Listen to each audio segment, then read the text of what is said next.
...6 Şubat 2023 günü asrın felaketini bu şehir yaşadı.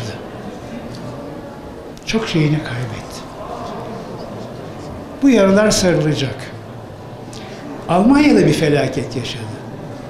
O felaketin ardından 30 sene sonra kendisini yıkanları iktisaden hizaya getirecek bir güce erişti. Bunun özeti şudur: her kahrın içinde bir lütuf gizlidir.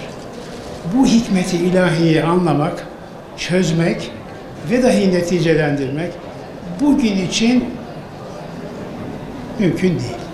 Ama zaman hükmünü icra edecek Diyarbakır, Malatya, Antep üzerinden Hatay'a kadar uzanan o hattın ilettiği manevi mesajı almak her kula nasip değil. Ama hissediyorum. Bunları nasıl paylaşabilirim?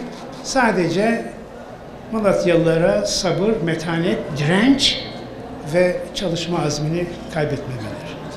Her felaketin arkasından mutlaka yeni ufuklar açılır. Malatya bunu hak etmiştir. Beni sevindiren bu bir kültür ikliminin Malatya'yı sarmış olmasıdır. Malatya güzel insanlar, büyük insanlar yetiştirmiştir. Türkiye'mizin can damarlarını besleyen bu kültür alanında mühim insanlar var. Şimdi bu dirilişte benden evvel takdimi yapan kişi çok önemli güzel şeyler söyledi. Bu dirilişte kitabın rolü nedir? Çok önemlidir. Çünkü her kitabın kendine has bir ruhu vardır.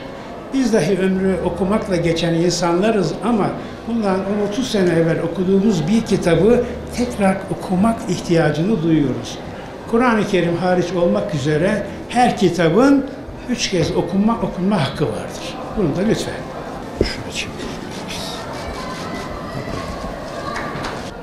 Emperyalistlerin ülkemiz üzerinde ve gönül coğrafyamız üzerinde oynadıkları oyunun bir uzantısıdır. Bunun farkındayız. Aynı şekilde şu anda Filistin'de, Gazze'de ve gönül coğrafyamızda oluk oluk kan akıtmaktadır bu emperyalist güçler. Ben bu vesileyle başta Filistin'de, Gazze'de en son şehit olan Sinvar, Haniye ve birçok gönül coğrafyamızdaki şehit olan kardeşlerimize Allah'tan rahmet, yaralılara da sağlık, sıhhat, afiyet diliyorum. Allah'ın izniyle bunlar bizlerin önünü kesemeyecekler. Bağımsızlığımızı Allah'ın izniyle onlar istemese de biz tamamlayacağız ve sürdüreceğiz inşallah. Bu yıl 10. kez kapılarını aralayan Malatya Anadolu Kitap ve Kültür Fuarı'nda derin bir heyecan ve umut içindeyiz. Kitaplar insanın kalbine uzanan zarif yolculuklardır. Yayın evleri ve yazarlar bu yolculuğun rehberi olarak dünyalar kurar. İnsanlığın hafızasını zenginleştirip geliştirirler. Bugün büyük kültürel mirasın bir parçası olmanın gururunu hep birlikte yaşıyoruz. Fuarda 150 yayın evi statlarda yerini alacak. 250 yazarımız fuar boyunca bizlerle birlikte olacak. Yazarlarımız hem fuar alanında hem de okullarımızda gençlerle buluşacaklar.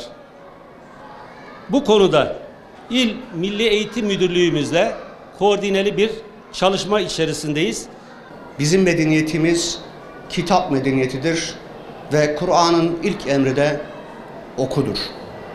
Hiç şüphesiz biz okumaya devam ettiğimizde medeniyetimiz yükselmiş ve Selçuklu ve Osmanlı gibi cihan şumul imparatorluklar oluşturmuş, tüm inanç gruplarını, tüm etnik grupları huzur içinde yaşatabilmiştir.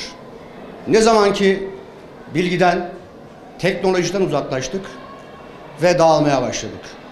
Esasında Osmanlı'nın neden dağıldığını sorguladığımızda sanayi devriminin ıskalaması olarak tarif edebiliriz.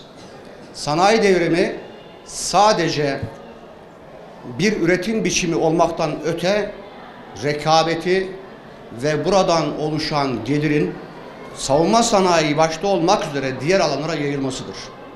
Nitekim İngiltere'de başlayan sanayi devriminin sonrası İslam coğrafyası giderek çökmeye başlamıştır. Ve bu çöküş bize ciddi bir bedel ödetmiştir. Acılar ve koca bir imparatorluğun dağılması ve neredeyse Polatlı yakınlarına kadar gelen bir istilayla sonuçlanmıştır. İşte kitap fuarına, kültür fuarlarına, bilgiye, teknolojiye bakışımızın ne olduğunu kısaca özetleyen aslında bir süreç olarak buna bakabiliriz. Evet, bir kez daha 10. Malatya Anadolu Kitap ve Kültür Fuarı